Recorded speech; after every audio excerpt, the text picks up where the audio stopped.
各位亲爱的朋友们，大家好。师父好。今天是一个很特殊的直播内容哈，也就是好运将从这里开始了。是有原因的，就是远在2600多年前呢，在印度呢出生了一位这个世界上最伟大的佛。2600年前啊，当时这个出生的这一天哈，也就是咱们中国的阴历4月初8啊，就是过一个礼拜啊，还有7天之后，这个释迦牟尼佛诞生了。诞生之后哈，上天呢就下那个倾盆的大雨，结果呢是有天上的9条龙啊被感化之后啊，来沐浴太子佛，沐浴佛陀还有呢，很多人耳朵听到来自于天的那个美妙的音乐。开天眼的那些仙人一看呢，很入我甘为神仙仙女呢往外撒庆祝的芳香的花瓣，所以地上落了一地美丽的花瓣了这是来自于天的你看来沐浴佛陀来天上的这些龙这些神都来庆祝。那你会说，那对我们有什么好处呢？那好处多了呀。自从佛陀降生在人世间之后这2000多年以来，有无数的人无数的众生得到了无量的好处。首先叫离苦得乐，消除烦恼开始觉悟智慧，这个烦恼自然的就不会成为障碍，甚至呢知善恶，等他做一个好人，做一个吉祥的人，所以呢那些恶业也就消除了，他的人生变得就更美好了。对，大约是这个样子所以呢，在很多人呢，在佛圣诞这一天，我们中国一般称为叫浴佛节，就是沐浴佛陀嘛。那有人会说，我们沐浴佛陀带给我们什么好处呀？你们也这么想过吗？至少曾经这么想过，对不对？沐浴佛陀呀，主要的其实说佛陀不需要你沐浴，你借沐浴佛陀这个最最伟大慈悲的人呢，就是让自己变得身心灵清净光明智慧。对，因为我们众生都是有很多一些恶习和毛病的，比如说男的抽烟呢，甚至打个牌赌个博呀小小的赌一下也是赌呀，是不是和几个亲朋好友喝一顿老酒有的喝得烂醉如泥有的喝完酒之后说脏话打架骂街，对不对？这个其实对这个他们的亲朋好友的关系就形成一个裂痕，也是家庭分裂的开始，这不好呀。所以众生都有一些毛病和恶习的呀。对，那我们沐浴佛陀之后呢，这些毛病都会开始改变，就变得好人，开始吉祥了。对，所以是很神奇的。那师父那有的时候有的人可能正好碰到他的这个时运特别不济，就是一件事儿不顺吧，2件事儿都不顺，一路都不顺，那他这个时候来浴佛对他有什么好的帮助吗？这个运气就开始好了就是我们开始浴佛之后其实最神奇的是，有些人比如说吸毒特别坏的坏毛病这个时候这个缘分到了之后有时候就来个180度大转弯，你会发现这个变了一个人整天做恶习的人呢，一下就转变了，就变成一个好人，懂事了开始对家人对朋友都好了，坏毛病改了对呀。再一个呢就是这个运气人要倒霉的时候就是这个运气就比较坏的时候。比如说你想找工作找不上，找对象找不上，还有的是有工作的是被人给裁了，是不是你可能是已有的房子可能漏水了屋顶漏水了，房子倒了等等的，什么事都会发生。那么还有的呢，交通事故还有的莫名的病倒，我接触过很多这样的家庭哈，家里比如说有一个5口人之家，轮番得病。哎呀，这个刚好一点，那个又病倒了，就这样轮番的得，一得病哈，这一家人就是3年啊。哎呀，他们家的能量、钱财都耗尽了。有些得病的是本来读书的人读不了书了，上班的人上不了班了，这日子怎么过？这就倒霉的吧哈。对，但是听我的话，哎，浴佛节来了，哎，当时我们还没到场，那个时候我说你去一个庙里头去浴佛，哎，那时候还不太那么正规了，他浴了个佛回来之后，这个问题就开始好了，哎，就转变了，所以那个全家得病这个感觉就消失了。哎，所以呢，就是咱们浴佛之后哈，就是让咱们这个坏的运气、坏的能量场，就让它就排出去了，就像洗涤你的衣服一样啊。甚至我们的手脏了，用清水洗一洗，干净了。哎，当我们的运气洗干净之后呢，这坏运气就跑了。哎，你去浴佛的时候啊，其实还沾了佛光，它沾佛光主要是供佛了。哎，这里还接下来就有供佛的概念。比如他拿着花啊、果啊去供佛哈，哎，他就沾光了，他就开始得到很多好处。对，之前那个厄运就没有了，事事顺心顺意，这多好啊！哎，那师父，我们在浴佛节经常也会就是佛前供花嘛，那佛前供花有什么好处呢？对我们？哎，我是听说哈，对，我小时候也是执着这个问题问师父哈，哎，都是这么说。尤其是女人，在佛前供花哈，未来你会变得越来越美。就你这本事这一世，你比如说你过去长相很平常吧哈，哎，你每年也供花，你就越来越美。哎，就是人家看见你怎么那么漂亮呢？说过去都没人理睬你，对不对？哎，现在人见人爱，这多好啊！你看这个人气，啊，真的找对象的这多好啊！对不对？人见人爱就是你有人缘了，别人就看着你好看。哎，你看有些今天尤其是年轻女生，就我看的人家长得还是不错的哈，挺好看的。哎，但是他就说这8年以来哈，他20好几了，都快30了。他说他在大众之中像空气一样存在，就觉得没人看见他美，像看不见他一样，那怎么能找对象呢？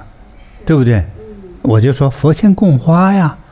尤其是吧？到了浴佛节的时候，佛前供花呀，说我从来没供过，我总觉得挺迷信的，真的管用吗？真管用，你试试去，是吧？今年我就赶快去介绍他去试了啊！我相信接下来就会有好消息了。对，那师父啊，那现世长得特别漂亮的、特别美丽的人，那他是不是前世有供，或者是前前世经常在佛前供花啊？其实供花的概念，我们也不能绝对的说他只供花不供馒头嘛。这个不一定哈。首先，他每年都有花，他每一年就是家里有什么东西呢，他觉得这个东西挺好的。比如说今年的大米特别香，哎，我就是除了供花，我还供米。说，哎，先生今年赚的钱不少哈，今年的丰收了哈，今年的生意很棒，我在道场里再供些钱财。哎，这个他会更好啊，对，因为佛经里有这么写呀，就告诉我们，你像有的人都供房供地是吧？哎，你像咱们不是讲过佛陀过去讲法的时候吗？是，对不对？哎，2位这个特别有缘的大财主，对不对？几孤独长者，哎，他们有2个人呢，一个呢供的是这个地。一个呢，花园，因为那个时候花园巨大的，对，皇家的花园，皇家的，对，完了之后一个呢往里供房，对，如果你捐这么大的地，那个人除了捐房之外说，我呢用黄金金片把它铺满整个大地，这件事是真的，最后挖那个遗址的时候真的挖出来，还有那个金还没有弄完的那个金都有，确实是真的哈，对。所以前一世做了这么大的功德的呢，那未来呢？那你肯定说这样的人未来怎么样呢？是他成为什么样的人？经典里这样说的，他将会成为转轮法王或者梵天王，就是天国的王。他和宇宙的这个生命是一样的，而且他这有巨大的权利，哪里地震他都管，就是说他是最大权力的人啊。当然他是神哈，不是人，他会成为这样的人。那么还说了，如果他喜欢来到人世间呢，就在人世间的这个叫什么转轮王。这个转轮王呢，我的理解呢，就是世界上最大的王，就最有权力、最富贵的王，是这样的。所以今天是不是某些超级总统曾经是吧，在佛前做过大供养呢？这个因为是一个这个前世之歌哈，这个我们不是特别清楚，这都是有可能的。所以你看，有很多很有权力的人，他的相就会很好，那就可能他本身就是个很有福气的人。那这个福气来自于前世的功德呀。那今世的亿万富豪，前世一定也做过这样大的供养，对吗，师父？对，要是亿万富豪的话，可能就是供过房、供过地，他赚的钱多了之后献过黄金，这样的话呢，那你很多人就会说，那给这个佛和佛庙供了这些这么宝贵的财富，那干嘛用呢？他们吃好的喝好的吗？按照真正的规定原则是，他们不会留给自己用，而是去利益众生。你像在中国古代无数次的这种大灾难记载都是这个佛庙里头呢，当众生吃不上饭的时候，佛庙开始放粮，众生平时的供养。因为粮食那个干的麦子米不是1年就放坏，如果保管的好的话，放个5、6年没问题。所以供的这些米面的这些粮食呢，到灾荒年它是往外施舍，让众生不挨饿，比如每人1顿饭1碗米饭，对不对？那你看这就很好。所以平时他要存粮食，那要放坏之前呢，先给大家请大家来做法会，再煮饭给大家吃了。对，平时也是大家还会供养粮食嘛，当有灾难的时候，让全民都来叫免费领饭吃。对，那再一个就弘法印经修建道场都要花钱嘛。对，这些财富用在这一利益众生这个上头去。对，那再低一点的供养的话，你像供粮食、供美食，是吧？供花果，还有说这个人就容易得到，现在是找对象多难，有没有这个问题啊？有。对，那你想你容易找到对象的话呢，你前世呢在佛前供花，还有呢供这个香甜的水果，你还有供糖，你就容易得到甜蜜与幸福。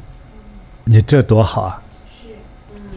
你看你不容易找对象的人咱们再看他这个脸从运气来说呢，比如比较干比较土色，发皴就是不光滑，那个光泽上没有那种明亮润泽的感觉，就是干燥嘛，所以他身上缺少什么东西呢？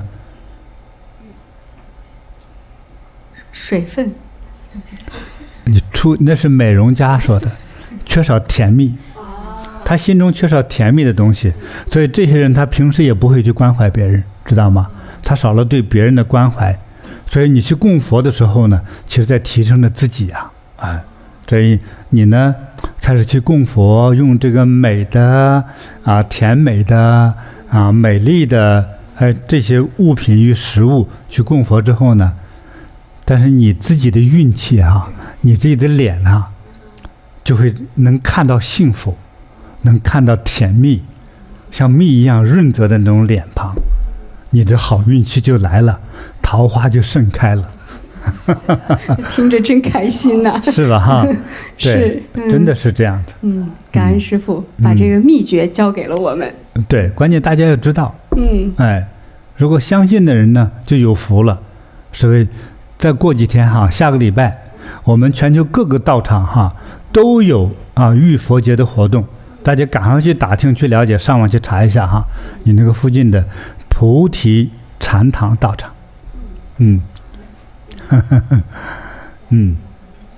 还有问题吗？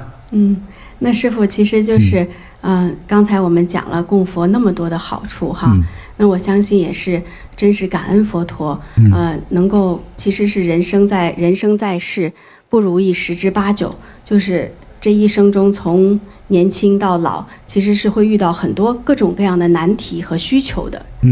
是吧，师父？当然这是人生哈，哪一年谁家没有一点需要解决，心中向往想解决但是又解决不了的。还有一个呢，这个事还没有发生，不知道接下来今年和明年会怎么样。你比如说孩子读书考学，你的孩子呢好像记忆力不好，或者是呢读书不专心。接下来比如说你从小学到升中学的话，如果你的成绩不好，都没有中学要你的孩子，急吧。比如你到高考了，都达到高中3年了，就要上大学，但是现在呢一读书就困一念书就头疼，你这哎呀那非常麻烦了。那这你的希望呢会怎么样？非常的渺茫，不知道接下来会发生什么，心里没底了吧，就得请神佛来护佑。不是故意这样人生当你真正去担忧一件事情的时候，都是希望能获得神佛护佑，哪怕是假的，也希望安慰自己的心灵。等希望说我们并不了解的佛菩萨的这种能力我们总是希望能够产生奇迹对我的孩子这个升学考试能帮上忙，是不是人们都会有这个希望，对吧？但是有可能的，因为你去遇佛也好，去供佛也好，就是你供的这个物品的价值和你所得到的这件事情的这个好的结果相比的话呢，它只是一丁点儿有些人说我要是我考上最好的大学，点了一盏灯，插了3炷香，这才多少钱呢？对不对？就10块8块的事情，对不对？但是你的人生意义呢？你如果考上你的心仪的大学的话，你的人生就开始转化了，对不对？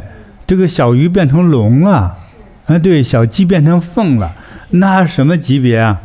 根本就是一个物种会量化的改变，对，它就是这样一个改变，能用钱能买得来吗？对，所以在供佛前也叫做供1得万。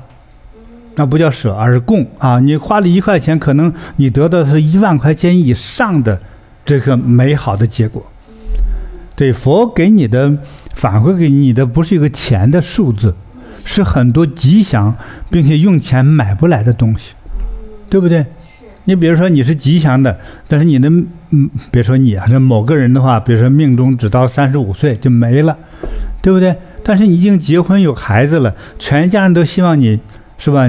你们都能够健康长寿，能最好活到100岁才好。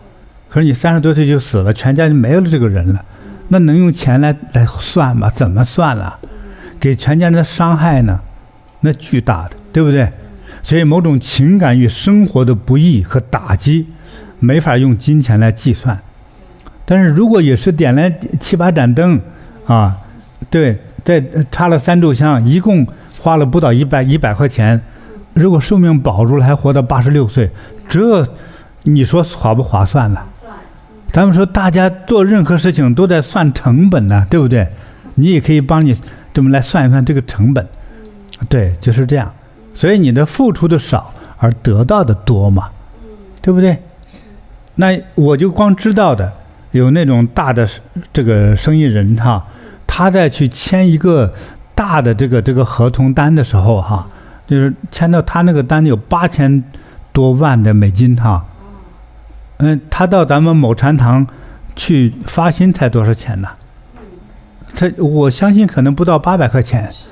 对，这些供灯、供佛、上炷香跟着念了2次佛，结果半年之后这个合同圆满签成，只要合同拿到，他至少2000万挣到了纯利润。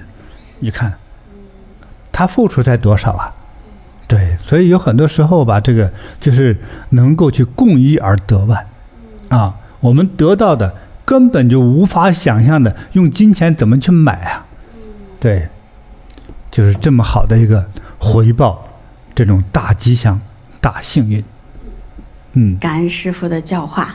不客气。也感恩佛陀的慈悲。真的是。所以其实我明白了，就是在浴佛节这样的殊胜的日子里哈，我们去浴佛供佛，其实是佛菩萨要帮助我们。没错。对。那师父呀，我这里也有一个特别好的故事，来自美国硅谷。我们都知道现在的年轻人跟我们那一代不太一样了哈。我们那一代20岁到30岁的时候就是成家立业嘛哈。其实说句实话，找对象也没那么难哈，找工作也还 OK 哈。到点就该结婚结婚，该生孩子生孩子，该找工作找工作。可是现在的年轻人20-30岁，我发现好多到30岁了还没找到工作，也没有结婚对象。哎呦，我看着我也挺发愁的。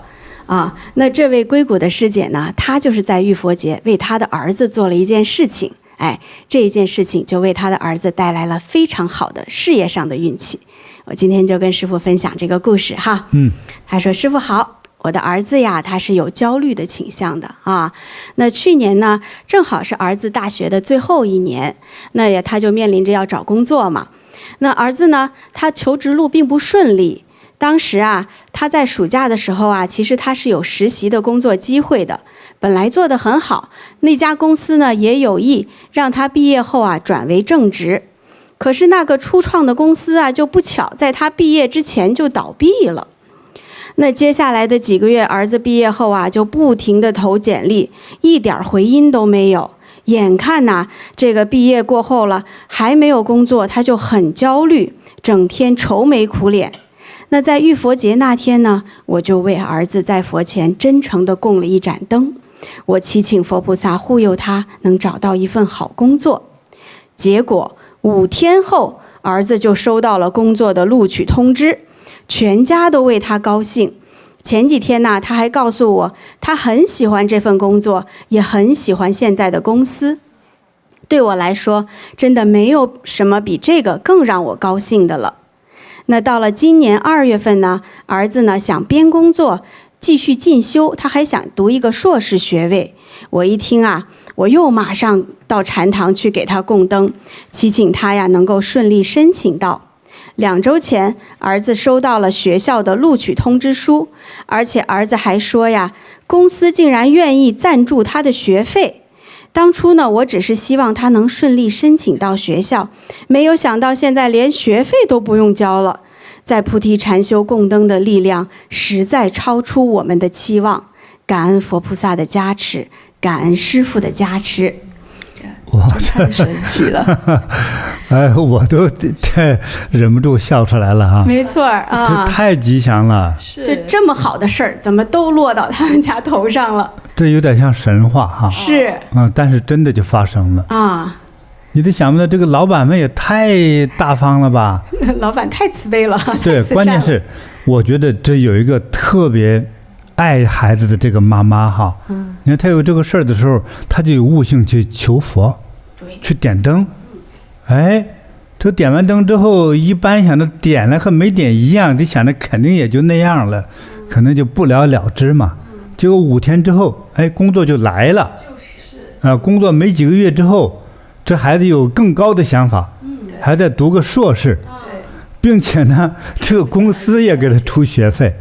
哎呀，这也太神奇了！哎呀，不得了，不得了！所以佛法的这种神奇呀，是不可预测的哈。哎呀，了不起，了不起！这只是其中一个案例，其实我们还有听到很多类似的故事。那我们先跟他送个礼物，好吗？师父，好。你看他这么好的运气，再加持他一下。好的。这个是美国硅谷的慧华师姐和她的儿子。好了，这送给这个慧华师姐的儿子呢，这个吉祥的平安扣哈，能带上他事事如意吉祥哈，还要读书工作顺利哈。好，给慧华师姐呢送一个你看特别漂亮的白色的，这个叫砗磲的哈。这个手串哈，出入平安，一切吉祥如意。收到，感恩师父。好的，那其实我们也听说，就是现在呢，很多名校毕业的学生都找不到工作，对，因为这个 AI 来临啊，就是真的很多人啊，现在都找不上工作。接下来啊，就是找工作比找对象难多了。是，找对象就不容易了，找工作比登天还难。对，因为裁了一批又一批的人呢，对吧？就是很多高级知识分子都给裁掉了。是，对，不容易。对，然后我们美国硅谷茶堂还有个丽蓉师姐，她有个大女儿也面临一样的问题。然后她就为她大女儿做了功德之后，也是发生非常神奇的变化。她也给我们写信了，她说：“师父好，我大女儿今年即将毕业。那在年初的时候呢，她就有一些迷茫了，然后一度想暂停升学。后来我鼓励他要申请研究生，但因为准备的比较仓促，他没有被录取。那段时间呢，女儿就变得非常的低沉、焦虑，甚至开始问我她要不要去看心理医生。我看到孩子这样呢，作为父母的我们心里非常的担忧。后来我到禅堂为她点灯祈愿，祈福佛菩萨为她安排最好的道路。那没想到呢，就是今年2月发生了一个非常不可思议的事情，他突然间呢就被美国国家卫生研究院录用了。就是这个美国国家卫生研究院呢，是全球最大的生物医学研究的一个机构等于说呢，工资非常的稳定，而且就是发展的前途也非常的好。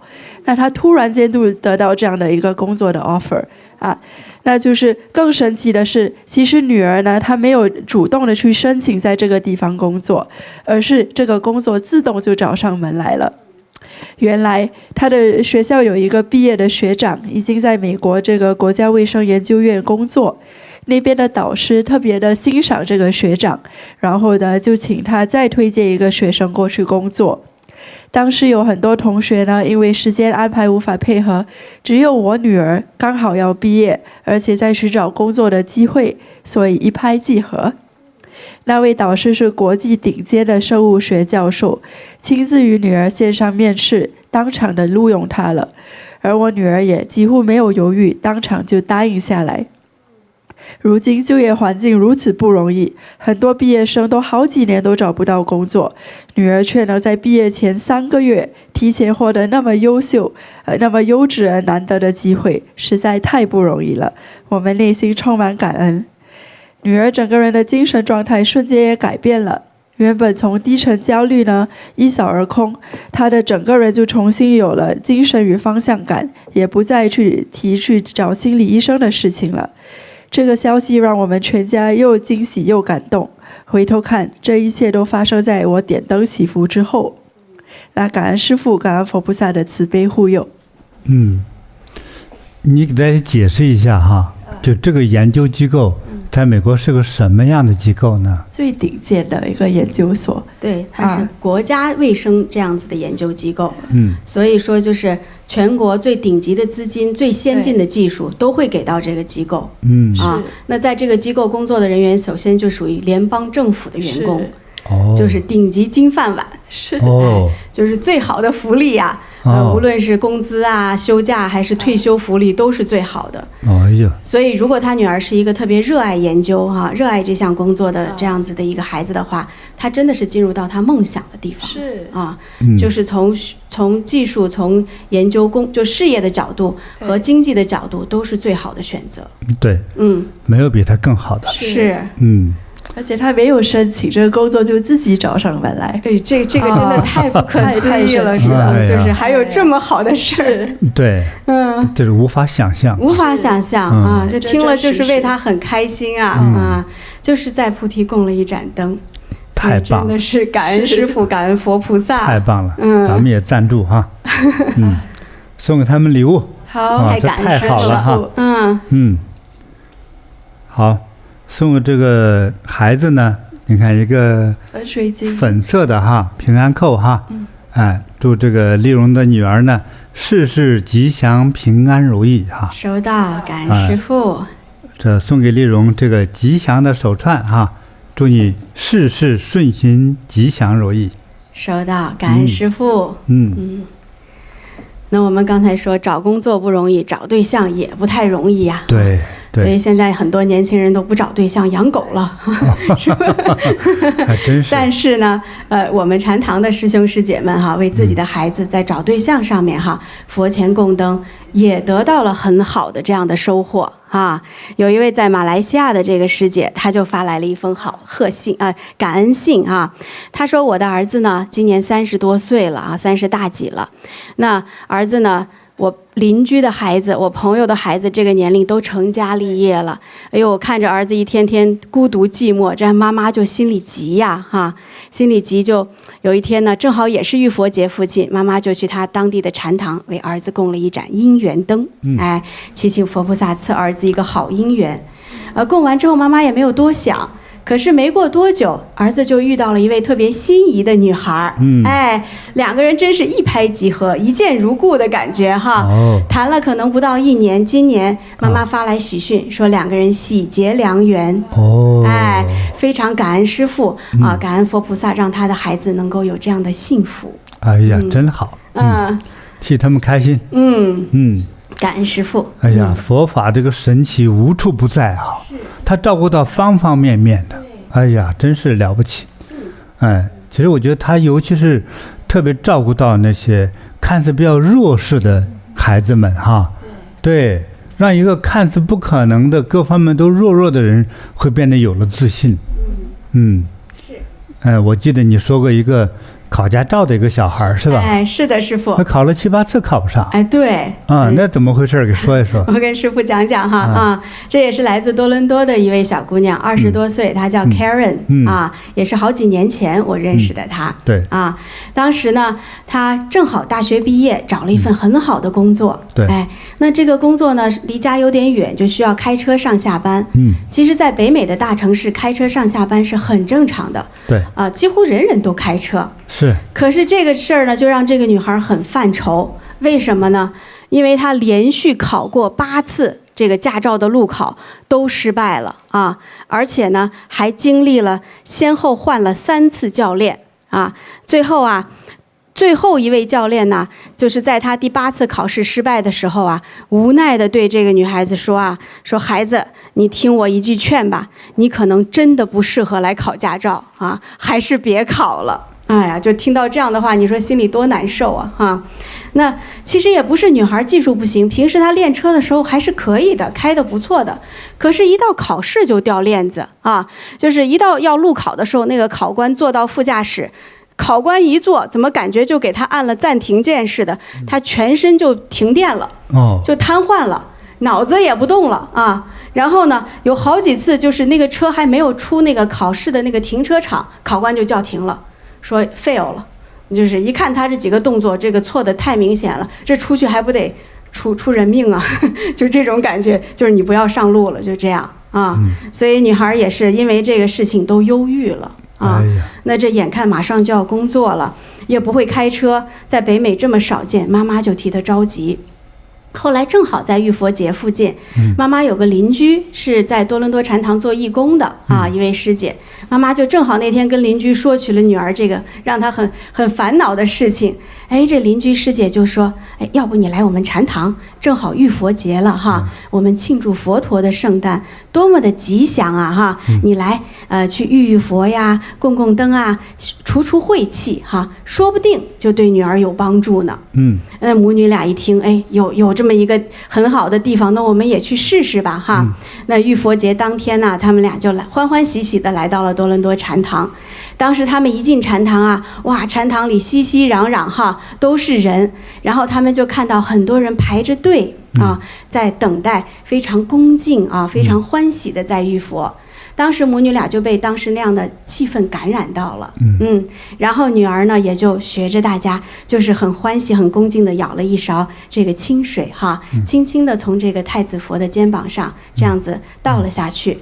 他感觉倒下去的那一瞬间，就是他几年来积压在心头的那个胆怯，那种挫败感一下子就清理掉了。然后呢，当天的女儿呢也在佛前非常真诚地为自己供了一盏光明灯，她祈请佛陀护佑她能够找回自信度过难关。那结果呢，2周之后，女儿又鼓起勇气去参加第9次路考这次路考是同一个考场，同一个考官啊。可是这个考官坐到车里，看到女儿的那一瞬间，就这 Karen 的这一瞬间，考官很惊讶。他觉得今天这个女孩的气场不一样，对，散发着自信的这种光啊，哈！以前是一见她这孩子就哆嗦就瘫了嘛，哈！说今天变了一个人啊。然后呢，这个 Karen 呢从头到尾一气呵成，哈，考试通过顺利的难以想象，从此以后拿到驾照了，那个 Karen 上下班开车都是非常稳健的，没有任何问题啊。这小姑娘，上工作了之后呢，每一次在工作中遇到难题的时候，都会回到我们禅堂来供灯，每一次供灯都能够顺利解决，所以她特别感恩师父。她经常会回来做义工。真好。感恩师父啊，有福气呀！哎呀，真是啊，有福气啊，能够遇见师父啊，遇见佛。好，太棒了。师父，我们也给他送一个礼物好吗？好。祝福开日哈，能够出入平安。收到。这个平安吉祥的驾驶。收到。啊，将来再有个好的姻缘哈。好，祝福你一切吉祥顺利。收到，感恩师父。那这供佛礼佛真的是太管用了哈，师父。真是管用啊！对，太棒了。帮了多少人了？对。那其实找工作找对象本来听着都挺难的事儿哈，通过这样一份小小的发心，就这么顺利的解决了。那其实还有很多救命的神奇。对，所以今天呢，也是有这样的机缘哈，也想跟师父和广大的网友来分享一位来自嘉义的台湾嘉义的师兄哈，这个林章成师兄。他你好，林先生。师父好。你好。他也想跟师父讲述他真实的经历，感恩师父。感恩师父。听一听。我2年中风3次。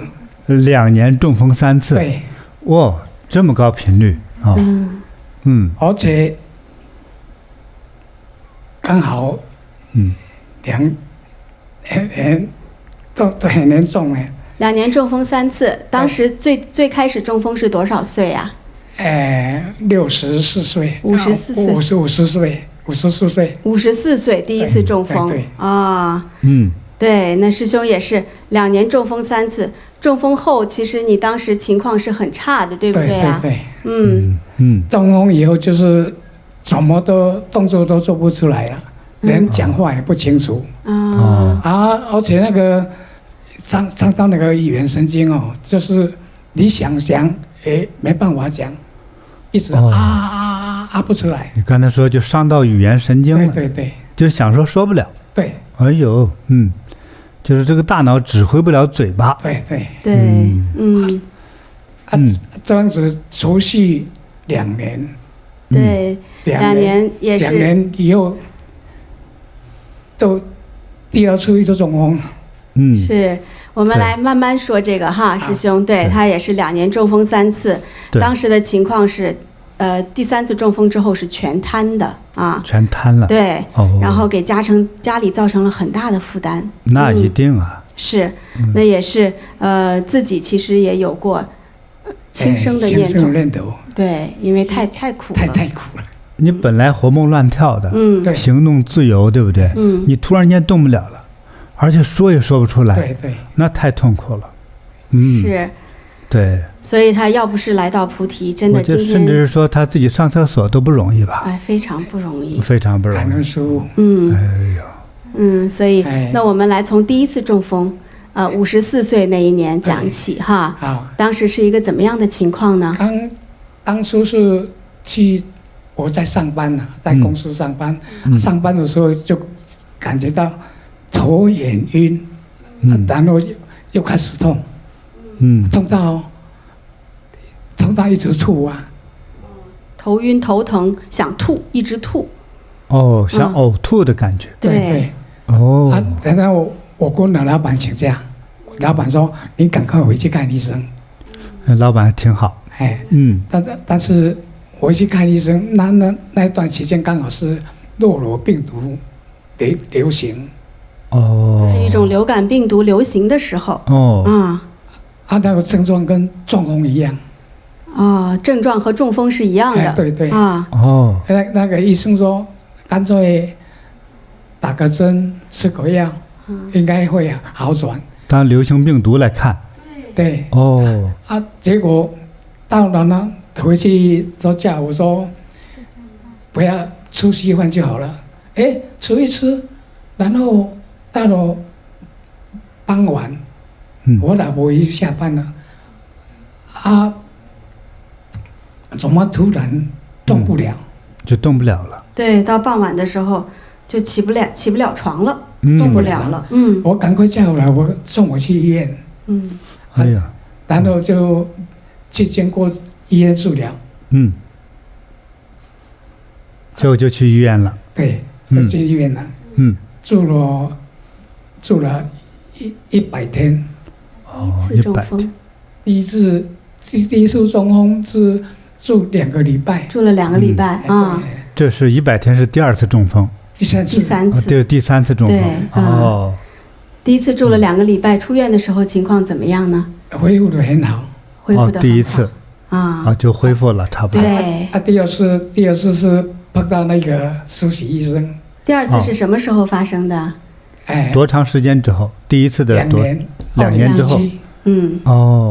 等于56岁，他54岁是第一次中风。对。56岁第2次中风。然后第2次中风的那个当时的症状呢？当时症状跟第一次一样。也是头晕呕吐。对对。然后就是就是叫我老婆赶快带我去医院啊。医院帮我做检查做治疗住院住3天以后，医生说没有问题了，叫我出院。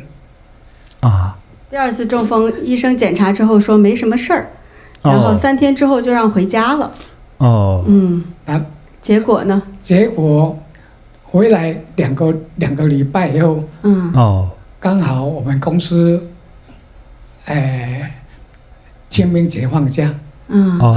我那个叔叔本来我老婆要带他去画图比赛。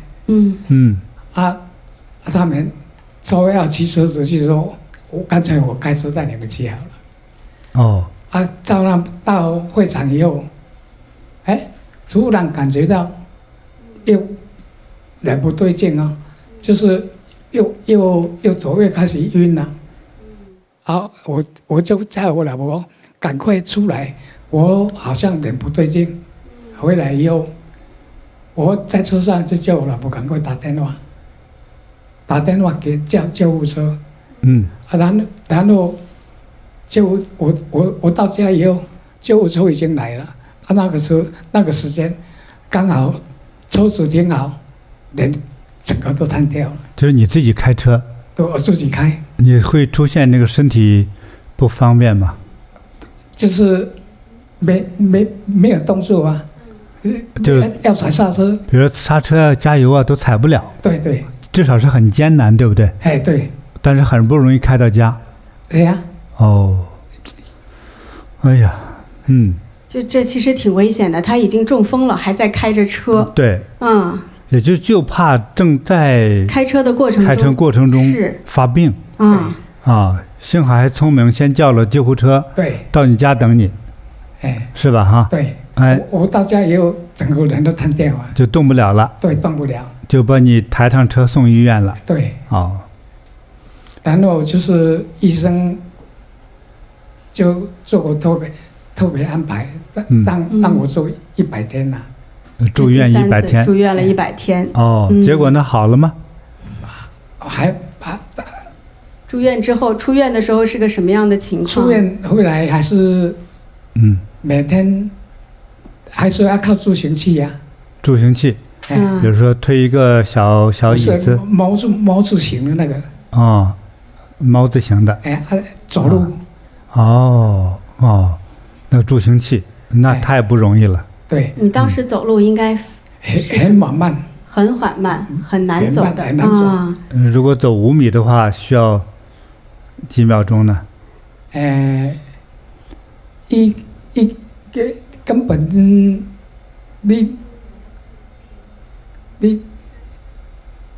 根本就很慢啊，行动就是没办法控制了。没办法控制的，应该说是非常缓慢，对吧？对，是，那你当时还有一些什么样的？因为你当时其实第3次中风应该是蛮严重的，身体还有一些什么样其他的？那个医生有打那个血栓溶剂啊，有并发症就出来了，尿不出来啊。哦，尿不出尿。对，然后就是医生就帮我装导尿管。导尿管。然后装了差不多80几天。哇，这么久。然后出院回家以后，每半个小时就要起来那样。本来就行动不便，每半个小时还得折腾一次。哇，这真不容易。那你这晚上能睡觉吗？根本就没办法睡呀。是。哎呀，太辛苦了。你半小时跑一趟厕所怎么睡呀？是，正常人都受不了。关键行动还那么不方便。哎呀，真折腾人。然后我回来以后就是每天，其实我老婆也是说我这个一定会好，就是每天都带每周了带我到医院去复健3次。开始是老婆带他每周去医院做物理治疗。对，复健就是物理治疗。想着可能很快能好。然后半年过去了，也是没有起色。没有起色。对。就是这样子，我一直怕说又躺回病房去了，我就是很认真的在走路。就那么难你也走哈？每天至少走1万步。加起来。拿着助行器了哈。拿着助行器。就是有一天。那个时候你的讲话怎么样？讲话也不清楚啊。也没人听得懂。没人听得懂，那脾气呢？脾气不好。那肯定啊，那没法交流，那脾气好不了。对。那家人怎么样看待你啊？家人就是把我当空气。所以你有个外号叫零空气。林先生变成零空气了。哎呦。是。当时我就是想象一下，我觉得其实都很辛苦的哈，就是一个人行动本来就不便了，然后半个小时要去上一次厕所，说话也没人能听懂。对。你当时的那个世界和你的心情是怎样的？我心情已经很差，而且有形容一些跌到谷底了啦，不想活，有这个轻生的念头。哎呀，干脆死了算了。是，那么年轻嘛哈，50多岁的确不容易。是。这个刚好有一天，我很幸运要感谢主，因为我碰到嘉义禅堂的一个师姐。你住在嘉义啊？我也不认识她，那一天也是很神奇哦。我本来中午都在睡觉啊，那一天竟然睡不着，然后既然睡不着，我就出去走路好了。走一走，半路，我那个南禅堂的师姐就出现了。就把我拦下来，说你这个好像是中风，这个来禅堂走八卦一定会有效。然后我讲话他也听不懂。你认识那位师姐吗？不认识，其实是一个陌生人。对，一个陌生的热心的师姐就拦住了他。对，他善心嘛。对，善心给他介绍嘛。然后他就写一张字条给我。那一天是3月7号了。3月8号刚好是顶庄公园周年庆，八卦点周年庆。八卦点周年庆。我说你要不要过去？那个我跟他说好，那我明天就过去好了。过去看看。刚好碰到善伦老师。善伦老师。善伦老师在那边带八卦。然后善伦老师说怕我跌倒。不是这种的，是说，我一直问我说，我那个时候当时讲话也没办法讲，就讲不清楚。哎呀，就是很神奇呀。我就拿那个助行器，不是那个纸条。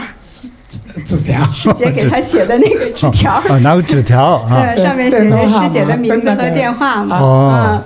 那个上人老师就喂，你这多人来了了。那个时候就叫我开始说八卦。然后上人老师怕我跌倒，就是整个人都挡住我了。怕我跌倒，就上人老师就在他的前面，一直就在他前面走，他就在后面，就怕他往前倒，特别小心，是就这样一步一步的带着你走。第一次走八卦能走多久啊？5分钟，走5分钟，5分钟就累倒了，累趴下了。哇，那是理解。对，然后就刚好是3月18，嘉义禅堂有一个。课程吗？课程是健身班吗？健身班我们那个师姐也是很用心的，每天到我家去带我，到禅堂去上课。我一直想说，这样也不行啊，我不能靠他，人家也是有工作嘛。对。我要想我就要靠自己呀。我就把拐杖故意丢掉，用手的走到禅堂，3公里，第一次走1个半小时。然后我一直想说，这样太慢了。一直坚持说，我每天要进步5分钟。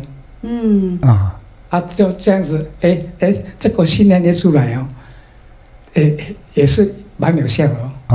每天进步，我现在50分钟就可以做到了。50分钟就能走3公里，真棒。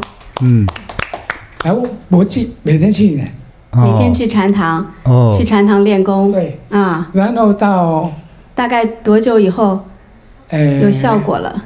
半年。半年之后就开始效果就出来了。讲话人家也听得懂啊。讲话能听懂。本来那个手不能。你原来的手是什么样的？这样子，中风的前兆都用来。就是中风的手握在胸部这个位置。对，就是一直是同样的一个手势。对。我们看这个视频上，这师兄他之前他模拟之前，他现在其实已经模拟不如之前了，因为现在会走路了嘛对，那真不容易，真不容易。我为什么要背背包？你知道吗？为什么要背背包啊？那个中风人你会一直往前倾。前倾，对，就容易摔倒。对，我就是故意背比较重的东西，我调整一下，调整这个平衡，别摔倒。对。哎呀，不容易，不容易。就这样，每天坚持走到禅堂去修炼。但是半年以后开始出现效果。对。对，是。当禅堂有班，我一定参加的了。然后我就是立誓说，要来禅堂当志工。对，所以说我现在是禅堂的志工啊。现在是志工太好了。你先讲讲你半年以后都哪些都恢复了你走路怎么样拿那个刀子我本来是厨师了。本来是厨师。本来厨师。拿刀子我也进步了。就现在可以炒菜做饭了。可以切菜了，你可以切菜了。对，可以。哎呀，是。那现在这个手能活动自如了，是吧？对。可以伸展啊，这样都可以做了。对。你来做一下，我们看看。这很自由了。非常好。真棒，真棒。你之前中风的时候，你的这个手和脚当时是一个什么样的感觉？有感觉吗？没有感觉啊。没有感觉。热水烫也没感觉呀。热水烫都没感觉。那真的是中风。是，就中风以后，那你来到禅堂是哪一年呢？我来禅堂是中风后几年呀？6年以后才知道。6年。应该是2020年之后吧。23年左右所以他其实6年的复健没有效果，他的右手和右脚、右腿都是没有知觉的。哦，这太恐怖了啊！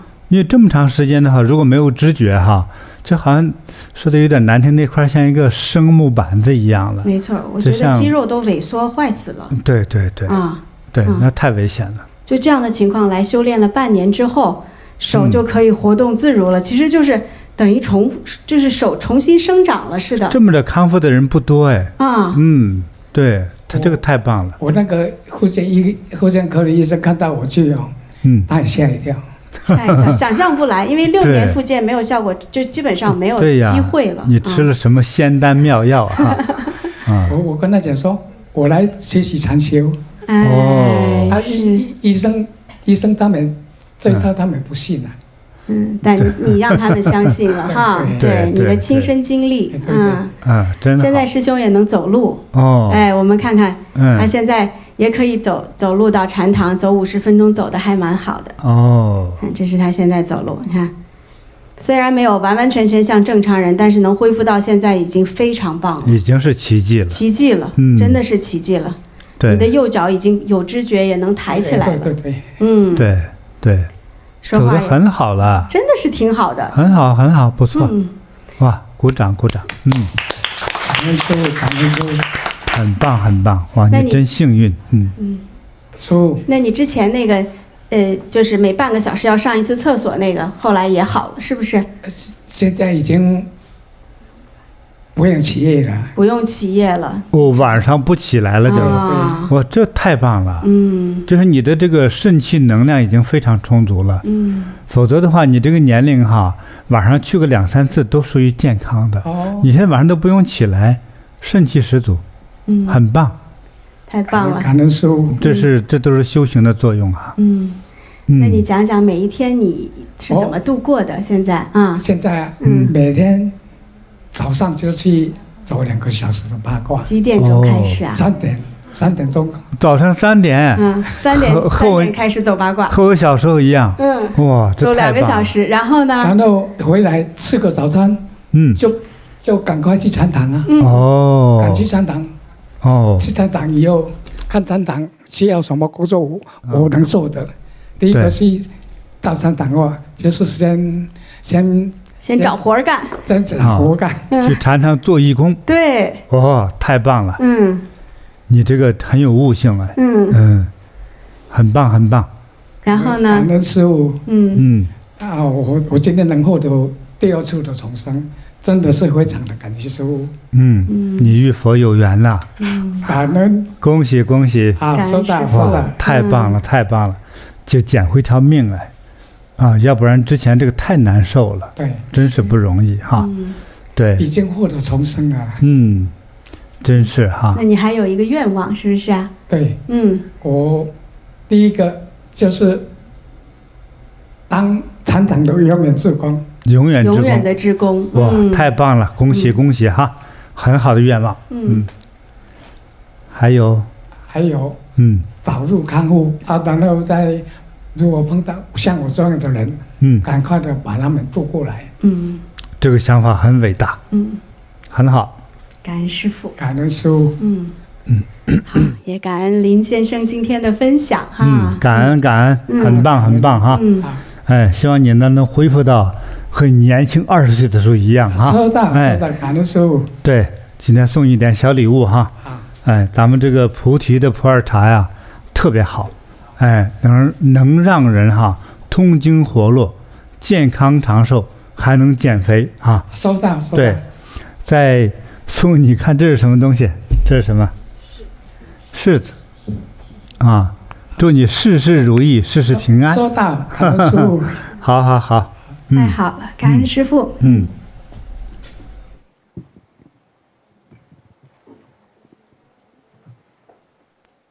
哎呀，真的棒啊！真的就每一次听到这样的故事都特别感动。他那个半个身体都已经废了，就是对，就是像那块身体像局部死亡一样的感觉哈。没错。现在他有知觉，还能动还能干活。对。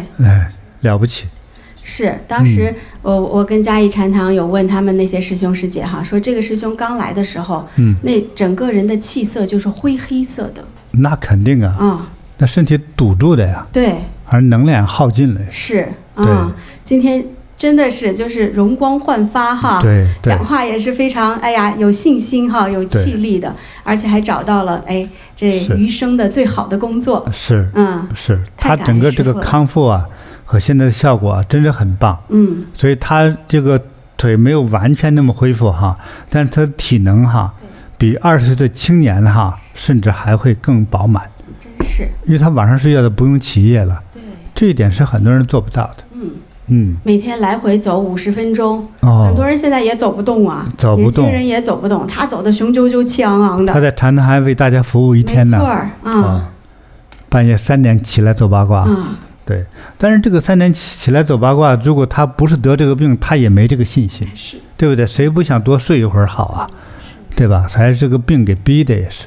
但是也是就是因为佛法就是这样，因为苦难而获得觉悟哈，因为这个痛苦而获得欢喜哈。感恩师父，真是很棒。好。那接下来还想给师父分享一位她是王师姐，来自台湾新北禅堂、新北海山禅堂。好，欢迎王师姐哈。你也来给师父讲讲你的故事。师父好。你好。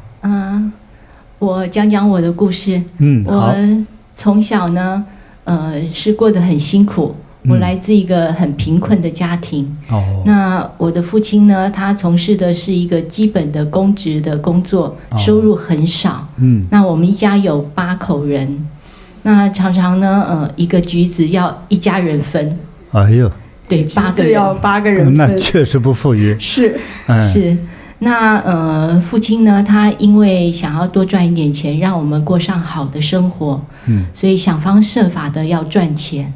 但是呢，他被骗了。被骗了。对，而且还付了非常多的债务。那个时候呢，我只有15岁。那家里常常有人来讨债、逼债，我常常觉得很害怕。那个时候呢，是刚好我在求学的过程当中。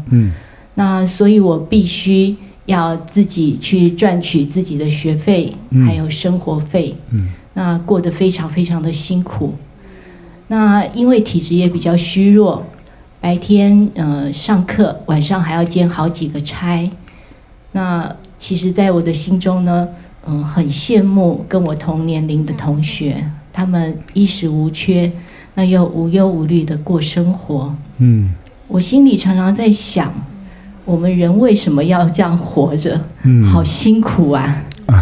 对，是。那我的老师看我这样子呢，很怜惜我，他就在我19岁那年遇到一个好的老师，他带我去算算命。那个命理师呢，他就告诉我说，我命中呢其实没有财富，也没有功名，那没有房产。一生劳碌，非常的辛苦。那我听了心里其实也是很难过。难道我就要这样子一直过生活吗？真的很辛苦，才10几岁。那后来我接触了佛理方面的书，知道说人的命运呢，可能可以透过行善积福、修行来改命。那后来呢，我也努力的行善积福。那到了我32岁的时候呢，在一个机缘之下，我就到了一个道场，去学习修行，努力的行善积福，当志工。后来我和我的先生、我的婆婆，我们都在那里当志工。经过了几年，过了一些比较平静安详的生活。但是有一天呢，寺里面有一位长老，说是很有羞耻的，他就语重心长地告诉我说，你的婆婆呢，之后钱都会被骗光光，还有呢，她会生重病，没有人照顾她，晚景凄凉。那我的先生呢，之后也会中风，那也没有人照顾，我们家里家道中落，很凄凉。那我听了这样子的事情之后，其实心里面像压了一个石头一样，但是我也不知道该怎么办，怎么样去度过？难道我的一生就应该这样子过吗？那之后呢几年，其实家里真的常常有亲戚打电话来，说要跟我婆婆，希望她拿钱出来投资，想要把钱拿出来。那我心里很担心，因为长老曾经预言她的钱会被骗光，那家里会中落。可是我还是一样没有办法，就这样子过着日子，心里压着一块石头。那到了我49岁的时候，有一天在一个法会当中，我忽然就昏倒了。那之后呢，去看了医生，医生说是严重的更年期障碍。更年期障碍啊？是啊，它会有哪一些症状的反应呢？很严重。它其实就是我半夜会常常的起来。有的时候是起来尿尿频尿，大概40分钟一次。那大约1个小时，身体会一阵发热，而且全身湿掉了。那不换衣服没办法，它就是湿淋淋的。那这样子头昏脑胀的，一个晚上大概要闹个10来次。对，那每天晚上如果能够睡到3个小时，就算是很好了。对，那早上起来的时候呢，因为睡眠不好，那全身发热，头胀，那又昏，眼睛也发胀，整个人都没精神。白天的时候呢，也常常就是忽然一阵好像没有电了，你不躺下就好像快要休克、快死了的感觉。那也是常常头晕，头晕的时候呢，心悸。一阵发晕，那眼前也是会一片黑。你白天多久就得躺一躺休息休息？有的时候是40分钟，有的时候稍微好一点1个小时。那不躺下去真的是快死了，站不住。对，就这种情形。那有的时候去买东西，到市场去买东西，买完了之后呢，不知道自己在哪里，站在那边很茫然。奇怪，我现在在哪里？真的蛮可怕的。对，那想了半天，刚刚车子在哪里啊？整个市场找，有的时候找蛮久的。想说奇怪，那我到底应该怎么样去找到我的家人，叫他们来救我？对，那有的时候也慢慢的想起来，对，这种感觉真的不知道该怎么过生活。那在这个期间呢，我也试过很多方法。看了西医呢，他说打荷尔蒙，但是荷尔蒙其实它有长肿瘤的危险，我不敢尝试。那也去看了中医，中医呢那个药呢吃了有的时候还挺严重，那基本上吃了是完全没有效果，没有更严重就不错了。对，后来呢，就什么方法都没用啊。是有很多。当时胆子怎么样啊？什么胆子？就是变得好小哦。对，有的时候我在路边呢，人家在骂小狗，我明明知道他是骂小狗，可是我就全身发抖，然后而且还冒冷汗，那快站不住了，然后我就蹲下来，蹲在路边，就真的很惨，不像个人的生活，真的。那也试了很多的保健品啊，或者是说一些民俗疗法，可以说是18般武艺俱全，通通试过了。那个时候呢，身体又很差，找不到方法。那还有面临那个经济的压力，就是亲戚也是常常隔一段时间就会打电话给我婆婆。那婆婆就为了这个事情很生气，脾气也不好，那我能量又低落，没办法应付。那时候的生活呢，其实整个人像活在黑暗当中，真的不知道该怎么过日子。我就这样拖着这样子疲惫的身体，还有让我感觉很畏惧的家庭生活，我这样拖着身体过了2年多。那在有一次呢，在我绝望的时候，有一次参加一个展览，我看到了菩提禅修。那里热情的师姐呢招呼我说可以能量加持。其实我是没什么概念的，是想说反正自己已经奄奄一息了，好像快死了，也没办法，就给他加持看看。但是心里还是抱着期待的，很希望说能够有人可以救得了我。结果没想到在加持的时候呢，我就感到一股像瀑布一样的很强大的清凉的能量，整个从头顶灌进我的身体里面，非常的舒服，好清凉。因为更年期它其实整个身体是很燥热的，很不舒服，而且全身酸痛。在加持的同时呢，那些酸痛感都没有了，那我全身过得很轻松，好像回到了年轻的时候。当时我还跟师姐讲说，可不可以再加持一下久一点？那师姐很慈悲说好。那之后呢，她说时间其实已经差不多了。我说再一下吧，她说不行了，已经太久了，真的加持了很久。后来我就很开心的离开了。那没有想到，其实好事在后头。我真的没想到那个当时那么舒服，其实还很回味啊。我后来一连睡了5天的好觉，真的2年以来从来没有这么开心过。对，我自己也不知道为什么，我半夜进来都没有起来。之前讲说，其实我还会频尿，可是不知道为什么，我就睡了5天的好觉，好开心哦，从来没有这样子的经验。太棒了。是啊，但是到了第6天的时候，我起来头又开始痛了，又开始昏昏的。我想说怎么搞的？我怎么搞又开始不舒服了？这个好事怎么离我而去？这样，后来我就想说不行，我一定要赶快找到这个可以救我命的方法。我就赶快联络了禅堂，跑到禅堂去。结果刚好他们有禅修说明会，那现场帮我加持了，我的头就不痛了。真好。那我当下就赶快报名了健身班。那去参加了健身班，更神奇。我在第5天的时候呢，我所有不舒服的症状，都消失了。大概还有2成，偶尔会发生，有的时候偶尔不舒服不像之前那样一整天那么频繁。第5天就好了8成。是，真的好开心哦！我没想到有这么好的事情。对，但是呢。在健身班当中，有一个我觉得改变我生命的一个很重要的学习，就是这个课程呢，它教导我们功德和命运的重要性。那在这个当中呢，我理解了，也听话照做。我为自己点了灯。那还很开心的去问禅堂说，可不可以让我来当志工？对。那禅堂当然很欢迎给我这个机会。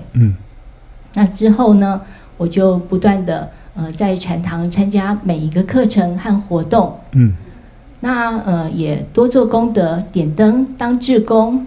那在当这个志工的过程当中，其实我觉得收获最多的是我，并不是被我服务的人。对，因为我从打扫清洁当中。感觉到说清洁这些东西清洗了我自己的污秽。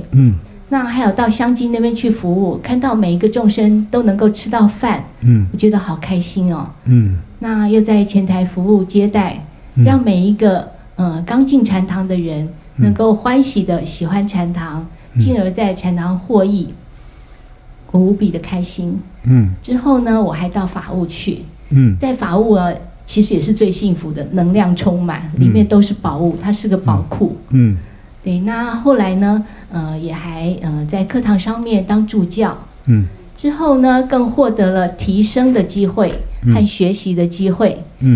老师们很慈悲，师父也很慈悲，让我能够好好的把我的获益和我所学的告诉所有的学员，让我当了讲师。那我从一个已经生命快要过不下去的人，蜕变成我的生命绽放出无比的光彩。我非常的感恩师父，把我化腐朽为神奇，好像一个废掉的人一样，好像一个废铁。可是后来呢，我产生了作用，让我的生命出现了光彩。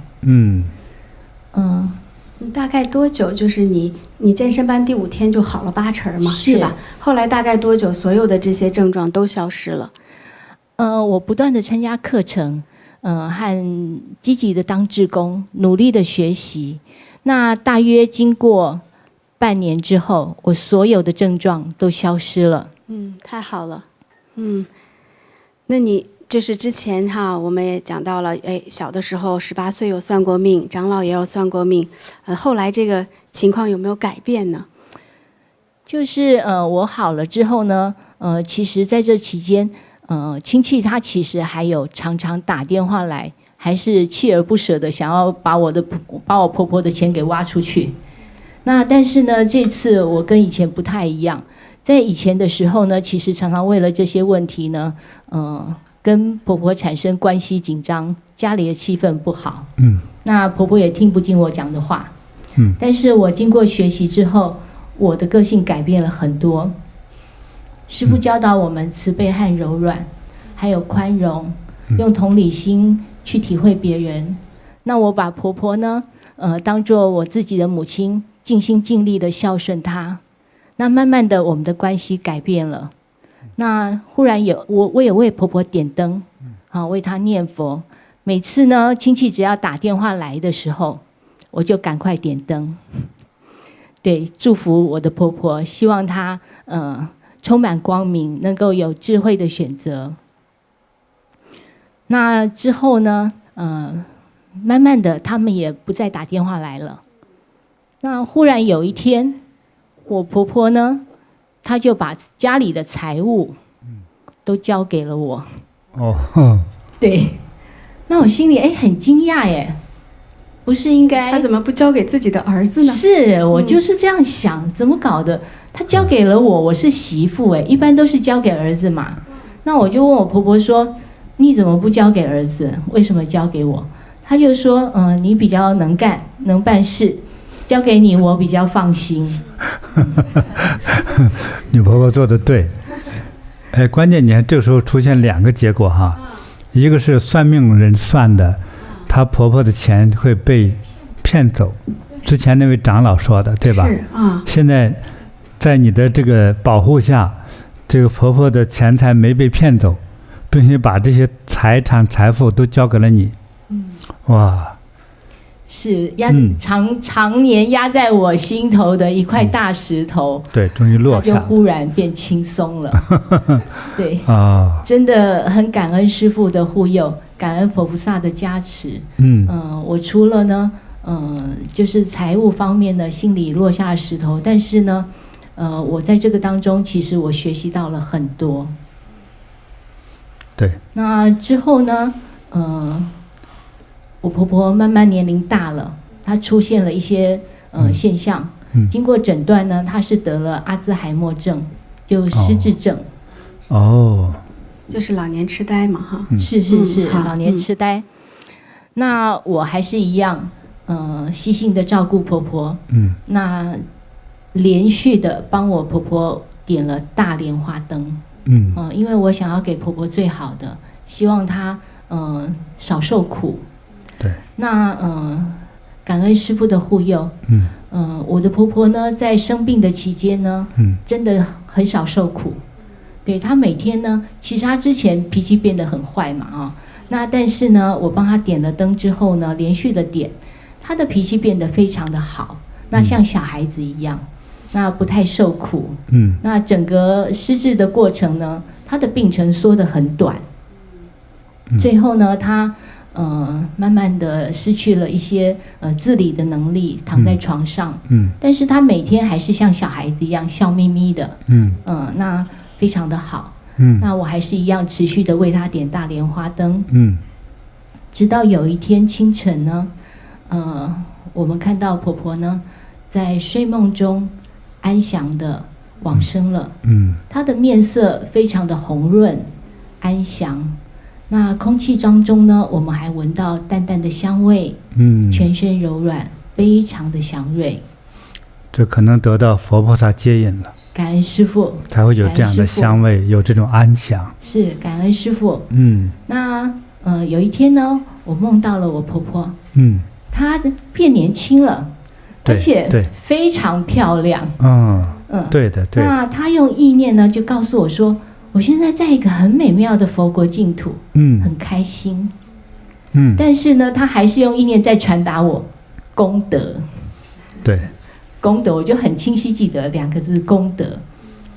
对，是说回师姐的问题哈，你看前面那位长老加之前的算命的人哈，就说他自己的财富命运会怎么样？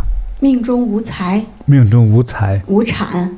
你看，劳碌一生，还说婆婆的钱财被骗光，对，这些都没有发生，也就是命运所指的都没有发生，但是都改变了，是吧？是的，而且她呢，直接婆婆把财富直接传给了她，对，所以婆婆的财保住了，就等于她的财和未来也保住了。是，你看，所以修佛法得到这个护佑哈，所以她的道场除了自己的健康好了，还有呢，你的人生、你的运气都发生了非常正面吉祥的改变。这一点是我们一般想不到的。真是，扭转了命运呐。对，对，那说你命中无财还无产呢。是啊，现在有产没有？就前2年我们要买房子的时候我先生他就主动提出来说，把房子登记在我的名下。你看看，这是很打脸。我本来是命中没有房产的，真的太好了。师父真的很感恩。如果有一天你遇到那个长老，他问你怎么样了，你就告诉他，长老一定会恭喜你哈。是，是感恩师父，感恩师父的护佑，真好。感恩菩提禅修，真的很开心。那婆婆往生之后呢，先生其实后来也生病了。对，但是这次我不慌了，我就带着我的先生呢到菩提禅修去参加健身班。那也一样为先生点灯。那很幸运的，先生他在参加了2个健身班之后，他也好了。对，那每天很勤快的修炼好几个小时。太好了。对，那其实我在觉得回顾我的后半生，真的走进了菩提是我最幸运的事情。那遇到了我敬爱的上师，也是我生命当中一个重要的转捩点。那我的生命并没有像之前长老的预言，说先生呢会中风、缠绵病榻，晚景凄凉，还有说我命中无子、无财，那没有房产，那很劳碌，过着不好的生活，那这些都没有发生。那遇到了师父。我的生命被完全的改变了，整个改运了，而且从一个茫然的人生当中，我绽放出了光彩。那每天可以帮人助人。那我到禅堂当志工11年，其实我觉得获益最多的是我。对，非常的感恩师父。我现在每天呢还是很开心的到禅堂去当志工，希望呢。能够跟随着师父，帮人助人，那我也发愿，也许下一世我还要当师父的弟子，跟着师父帮人助人，希望呢所有在黑暗当中像我一样当初找不到方法，生命黑暗的人，能够像我一样在菩提获得健康，获得快乐，过着幸福又富足的生活。很感恩师父，恭喜恭喜哈，哎呀，多么美好的故事哈，感动我一下都回不过神来，我也挺感动的，还在你的故事之中，是，哎呀，真好哈，命运发生改变，太棒了哈，好，因为咱们在直播哈，我们就长话短说哈，好，送一个小礼物哈，健康长寿的普洱茶啊，收到，感还有呢恩师父。2个式子，事事如意，事事顺心吉祥。感恩师父。哎呀，真好的故事啊！是，哎呀，每次听，其实这样的故事我们天天都听啊，师父啊，对，就在菩提天天都有发生，对。那但是每一次听到都特别感动，对，感动佛法的神奇，更感动师父的慈悲，佛法神奇不可思议啊，是感恩师父，不客气。那我们今天也是，最开始师父就给我们讲了，供佛的好处哈。那我还想祈请师父再为我们开示，就是供养佛法，除了供养佛，除了在这个物质世界、现实生活中解决我们的需求，那在精神世界能够带给我们什么样的好处呢？我试着讲一讲哈。感恩师父。其实我觉得人与人之间哈，所谓的命运的差别，它真正差别之处，不是你的社会名利钱财哈，这个差别，其实是真正的由内心的差别。那这个内心差别，我想了有几项内容。那么第一项就是心胸博大，就是我们敬佛、礼佛、学佛之后呢，那尤其是我自己的感受，就是你的心哈变得博大了，从一个自私渺小的贪婪的自我呢，就变成一个佛教所说的变成一个大我，就变成一个不仅仅是关心自己，而是关心别人，关心这个世界。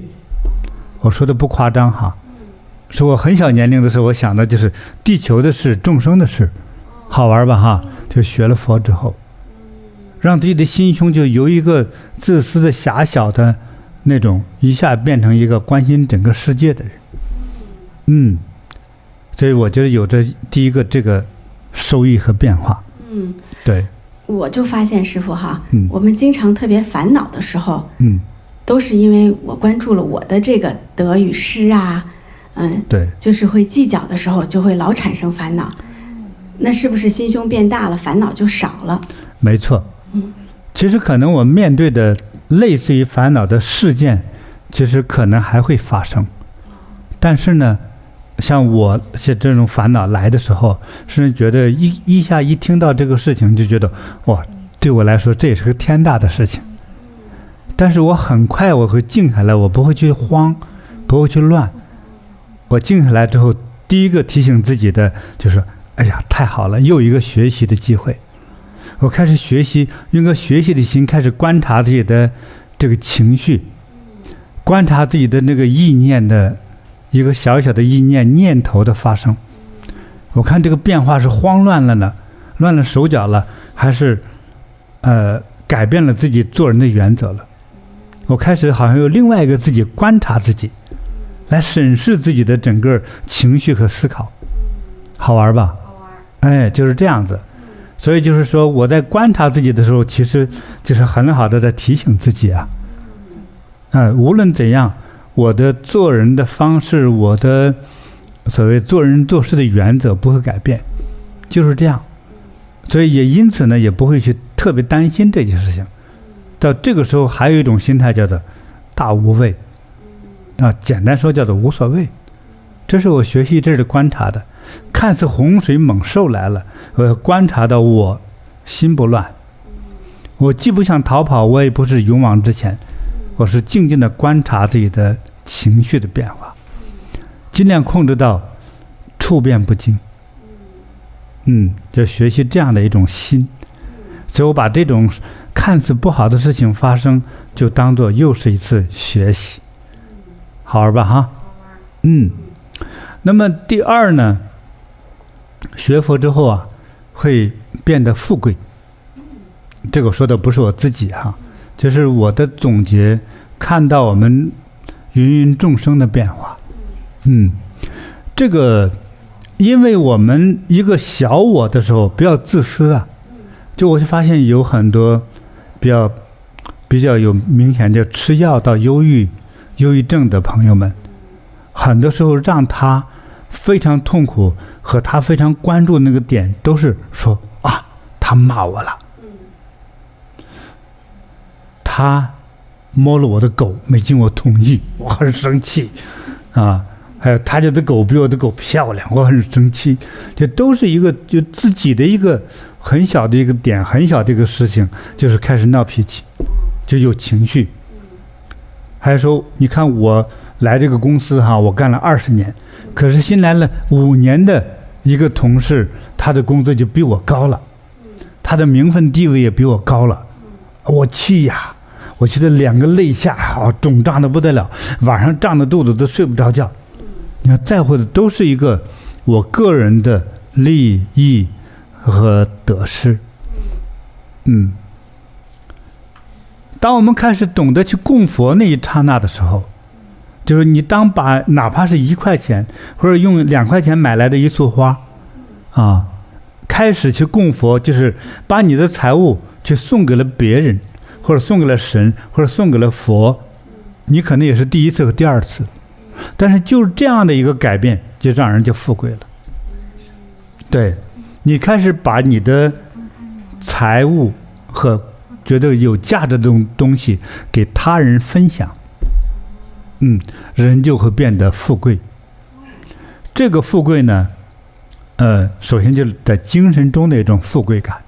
那多数人就是你看一个小孩子没读过书，什么都不懂嘛，他还不会走路的小孩子，你给他一个好吃的，你往往再给了他之后再要，他就舍不得给你，他把拿着糖的这个手藏在屁股后面，对不对？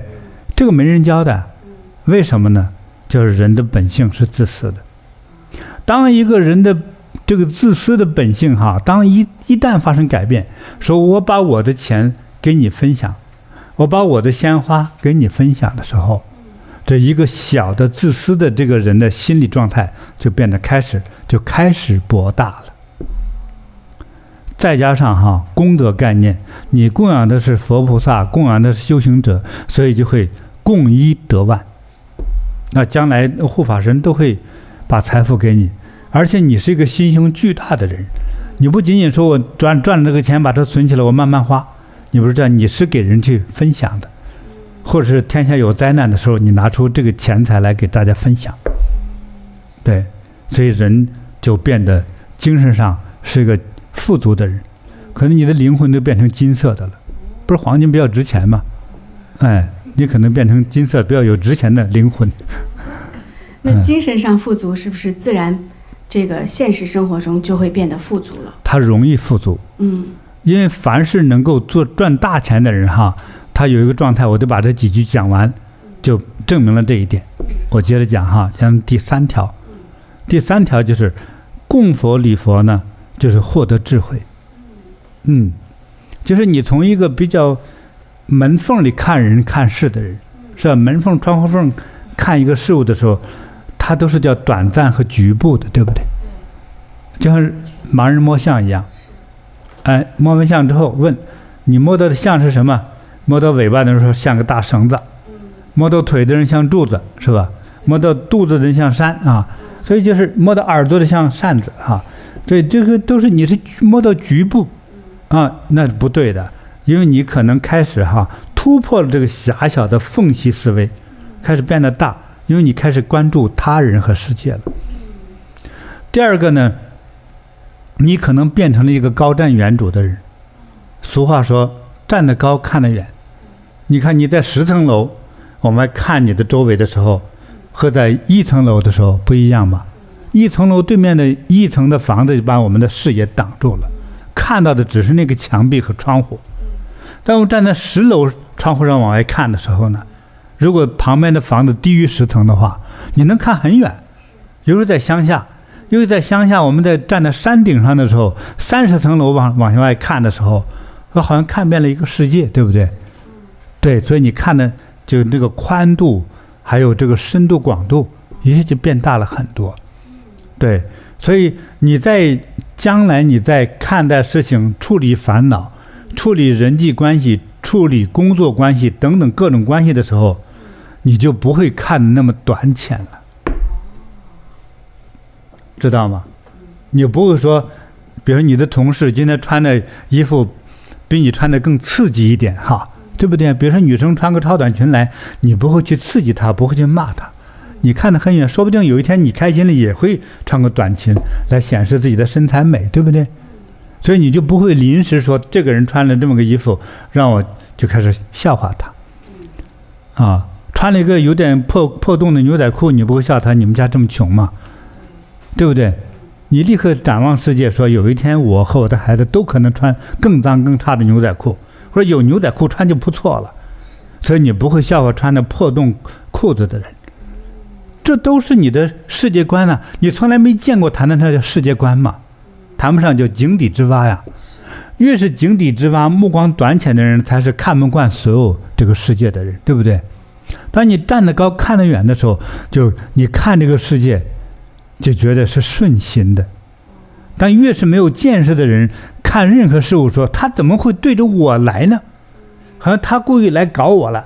领导比如说出一个政策，你说这个不是政策，就是为了修理我而故意这么说的，就是这样。有时候我直播的时候讲个故事，也有的人心眼小的人说师父就在骂我。有见了面，也是美国一个同学说，师父你骂我骂够了吗？有2次举例子你在骂我。我说请问您的名字？我都不知道你是谁，我怎么会骂你？他说你肯量身定做的骂我，你听说过那个当时有点狼狈的故事没有？你自己想多了，你太高看自己了。那我都不知道你是谁，我怎么知道你的故事，对不对？对，所以心眼小的人就觉得，哎，这个世界不公平，就是一直在讽刺我、打击我、挖苦我，这个世界就是对我个人不公平。心胸大的人呢，所有哪怕是入监狱的灾难来的时候，说没关系，做2年就出来了，有啥呀？人生多一次经历不是很好吗？对不对？南非总统不是到了监狱之中，还交了很多狱警朋友和监狱的朋友吗？都发现很多人才还关在监狱里的，这是个人生难得的一次阅历呀，对不对？这样喜欢登山的人，你以为登山只是欲穷千里目更上一层山呐？你以为那都是幸福感吗？多少人摔死，对不对？遇上大雨呢，可能滑一脚从山顶上摔下来，对不对？所以当我们欲穷千里目的时候，实际上是有风险的。但是为了欲穷千里目，我宁可登高山，不怕这个风险，对不对？所以就看到很多事情，就过去接受不了的事情，现在是能接受的，因为你看的事情多了。对，所以8岁的人和80岁的人比的时候，80岁的人往往是处变不惊，无所谓，对不对8岁的人说妈呀有个蟑螂，很多甚至18岁大姑娘说妈呀要死了，说咋了有个蟑螂，真是一个笑话。就这种笑话天天都在世界上发生的，这叫做没有见识。所以呢，我们学佛之后慢慢就是就有了这个智慧啊。所以就是看事物更高更宽更远，对，就是说明他是有智慧的眼光的。对啊，比如说我们一个普通家庭妇女没出门，也读的书也不多他就不能成为一个真正正在运营的，比如说有50人以上的这么一个总经理和董事长，绝对不可以。他都不知道怎么处理大家的情绪，最后弄得他满头都是包。怎么回事？谁有一点眼神不对，他都很痛苦，对不对？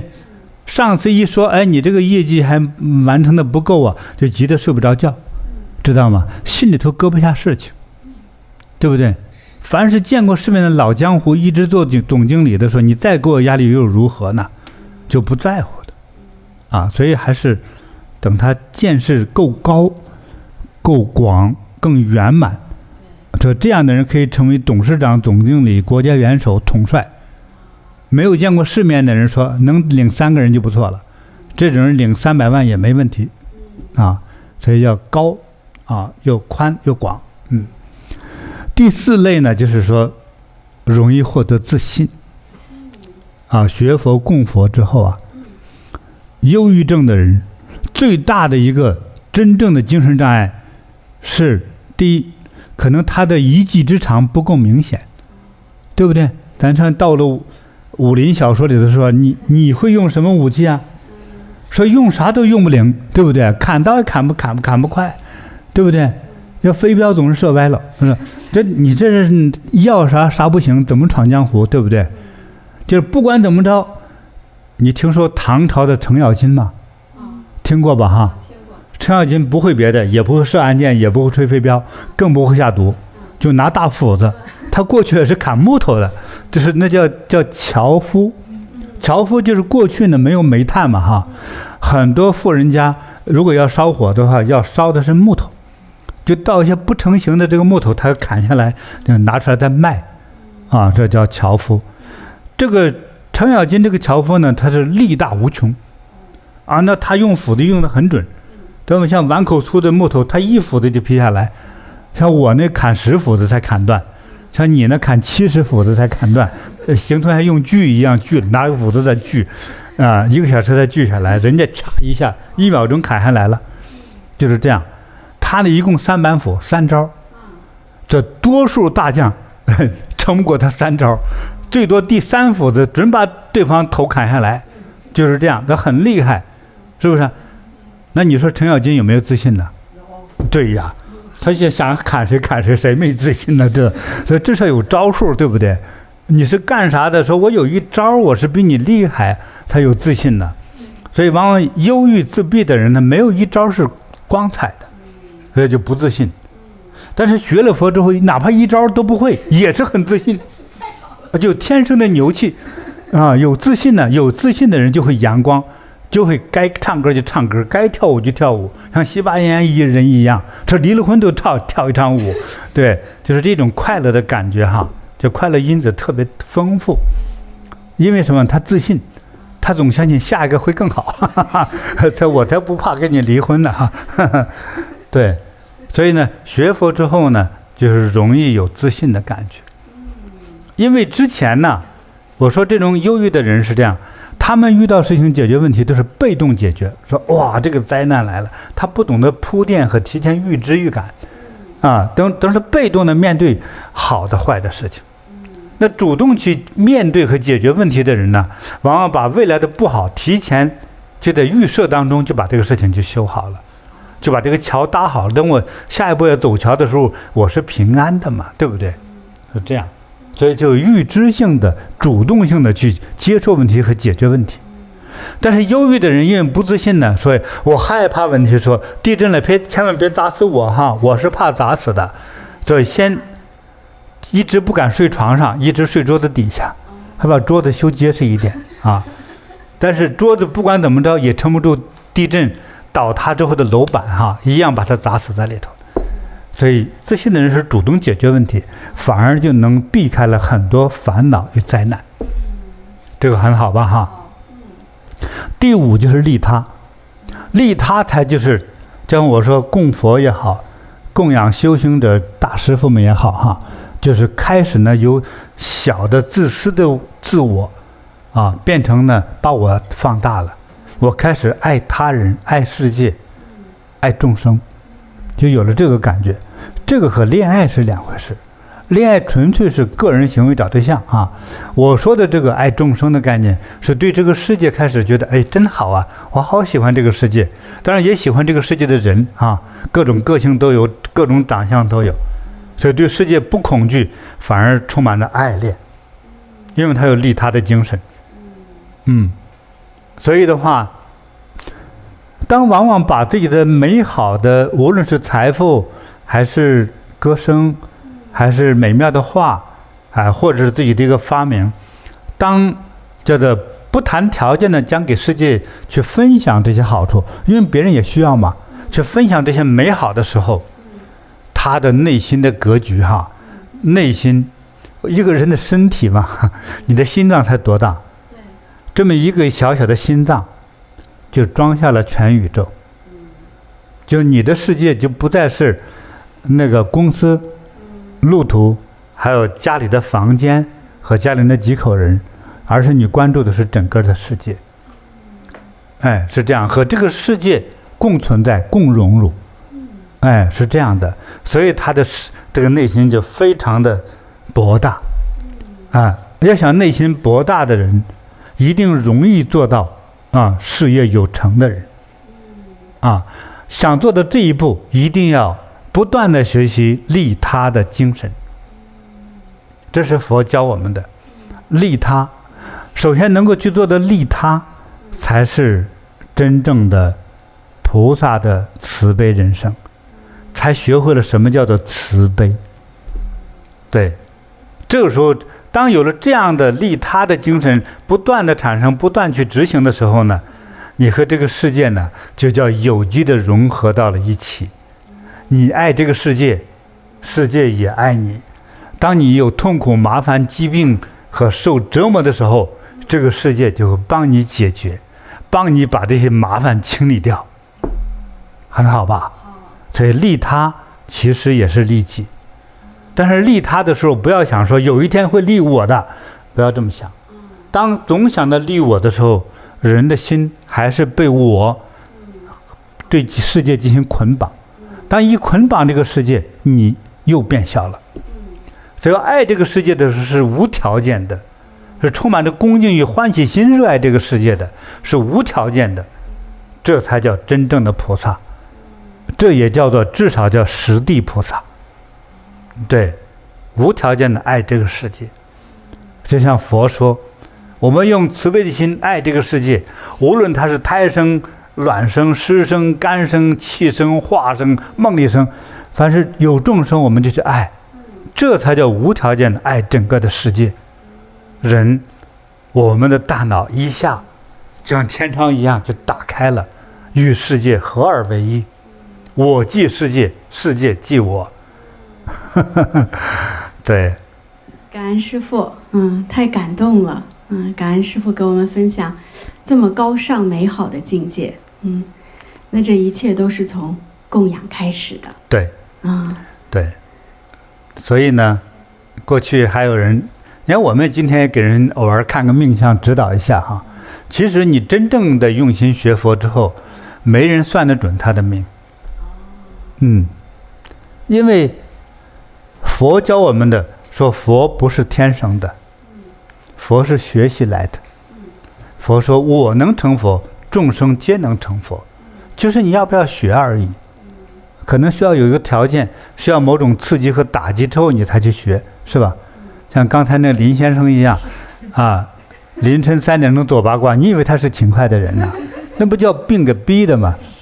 所以当某种大的灾难越大，就是人反而如果不被打死，就会奋起的就想改变自己嘛，改变自己的痛苦状态，所以呢就锲而不舍的3点钟起床去走八卦，对不对？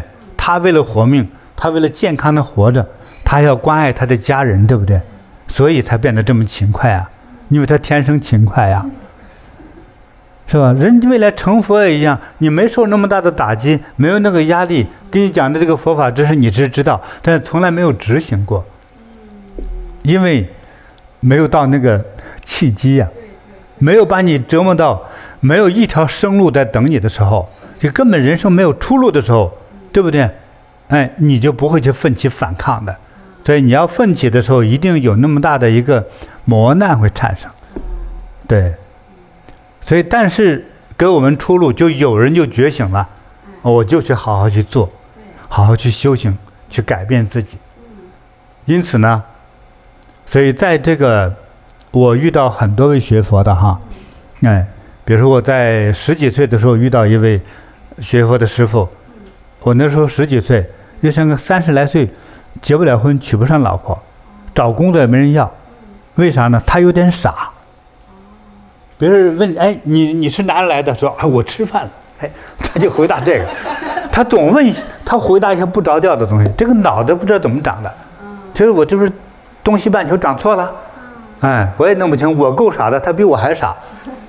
好玩吧？好玩。哎呀，那这个他给他介绍那个拜那个师傅说不，他每个月倒天200我都不要他，就是这样子。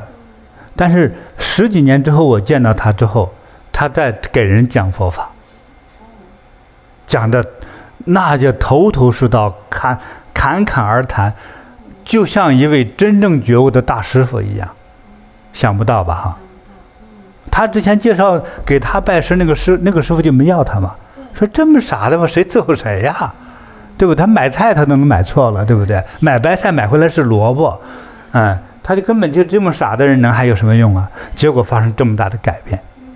对，所以这个有很多，当学佛之后，这个奇迹发生哈，人生的命运就改变了。这个命运的改变是由内而到外的改变，因为内就是内心嘛，所以佛也提醒我们说，其实修大菩萨境界哈，就是一念不起，就尤其是嗔恨心、贪念心不能升起，你观察到这一点，你才能保住你的这个获得这个境界的这个状态。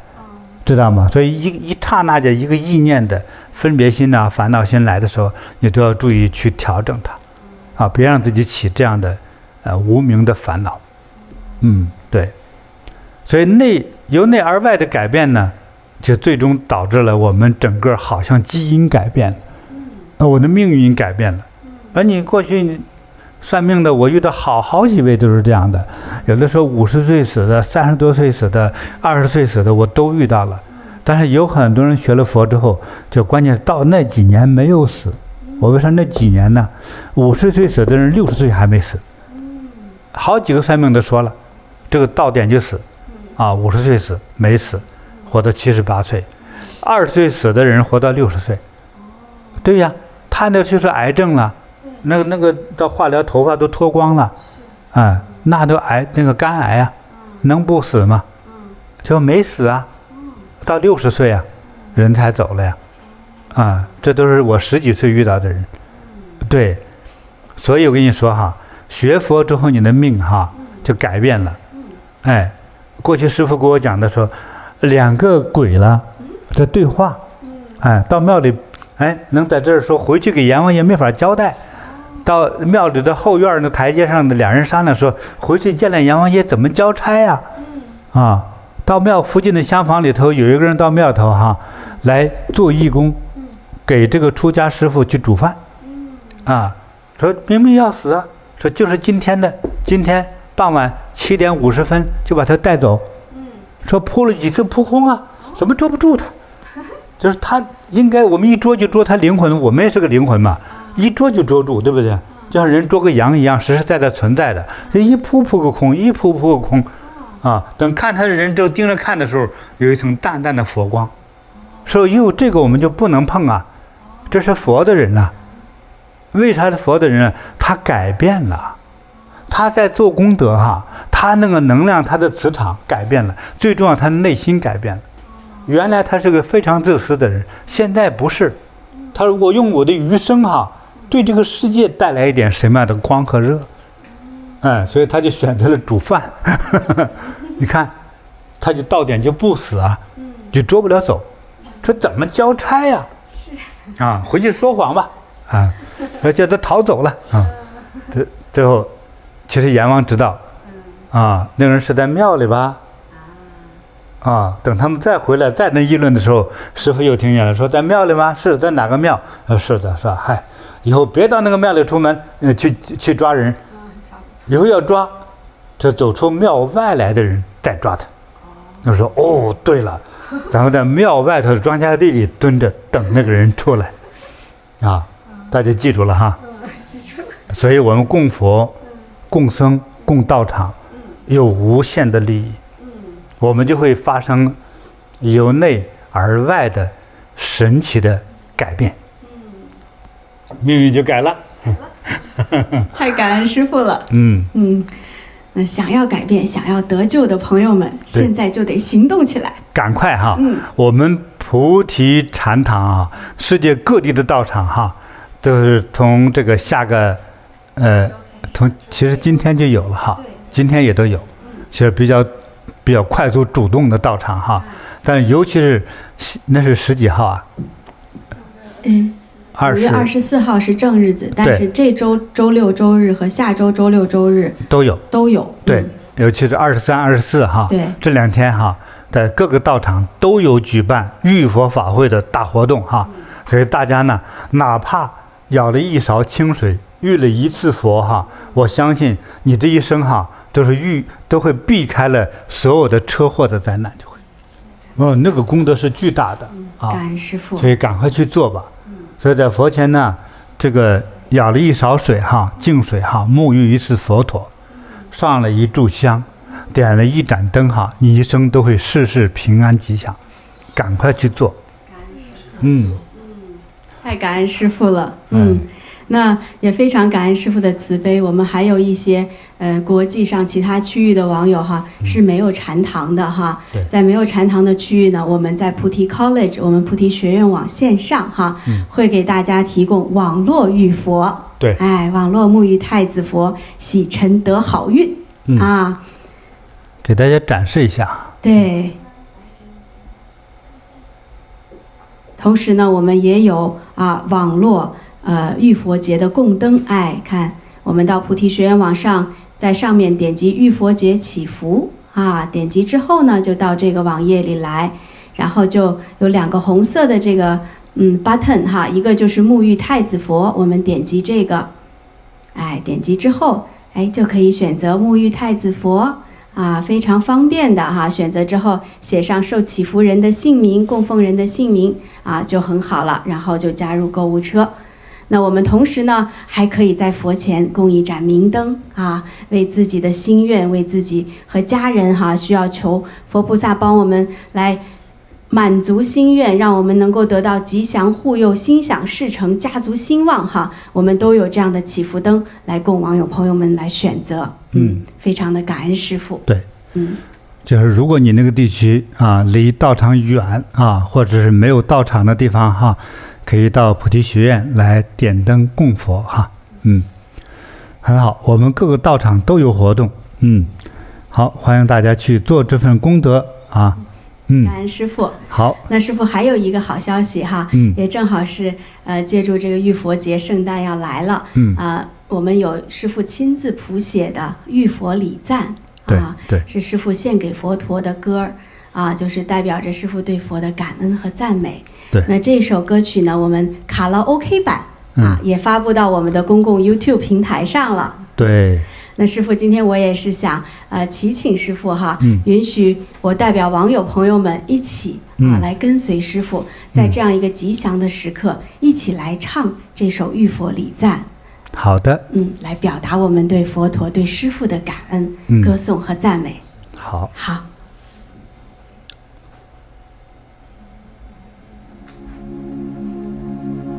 大慈大悲的佛陀，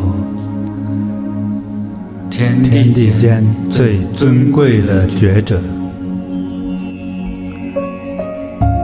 我以至诚之心感恩您的降临，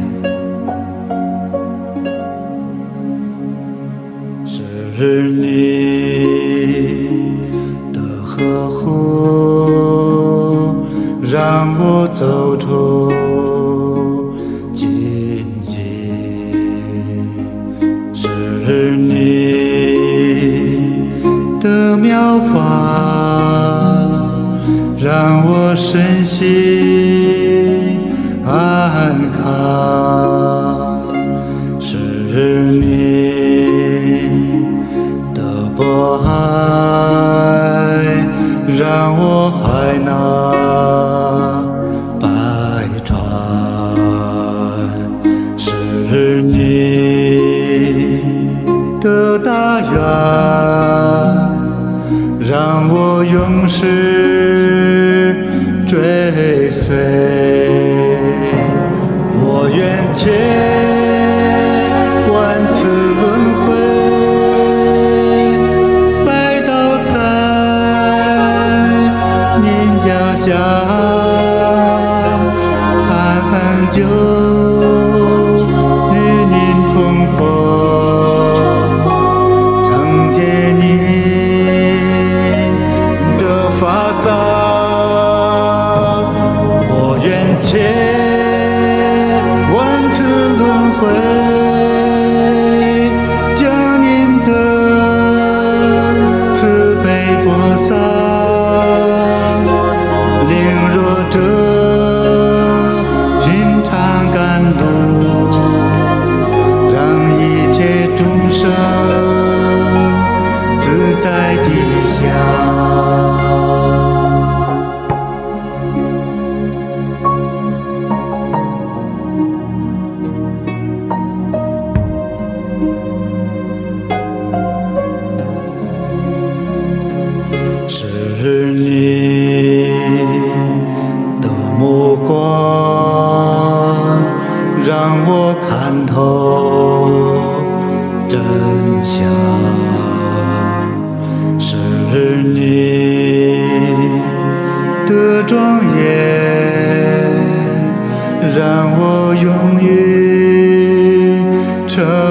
大，是你的伟德，让我告别懦弱，是你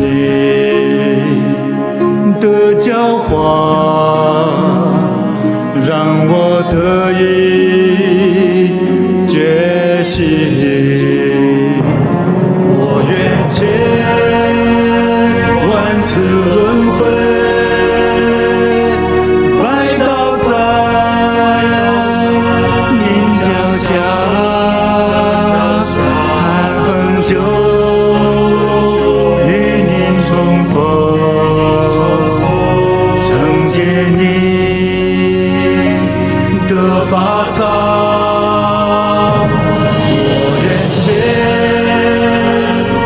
轮回，将您的慈悲播撒，领弱者品尝甘露，让一切众生自在吉祥。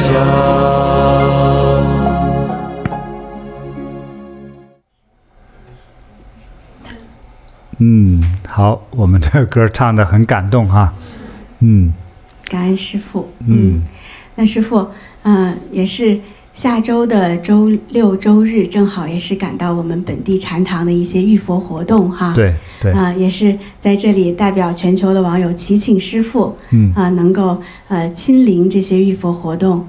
加持大家，同时呢也能直播，让网友朋友们和师父一起来欢庆这个神圣殊胜的节日。好的，我可能这2天都会参与啊。感恩师父，太感恩师父了。因为我内心呢非常感恩佛菩萨的救度啊，所以在这个一个庄严吉祥的时刻，我肯定会和大家一起呢庆祝佛陀来到这个世界上啊。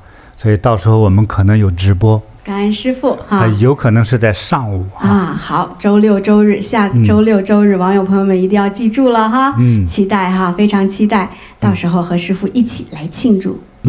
感恩师父。好的，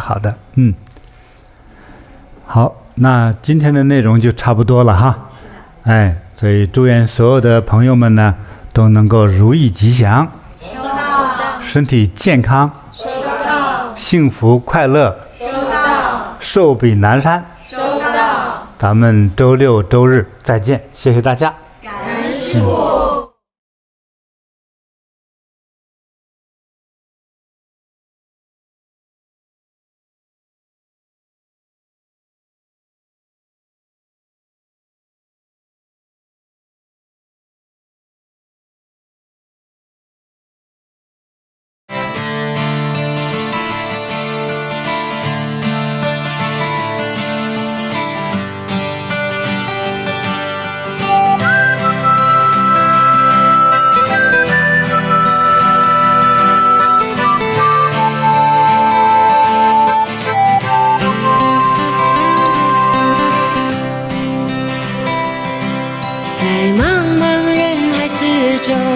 让我与您相遇，小小的红点里，人生就此欢喜。我快乐了，我健康了，我幸福了，我美丽了。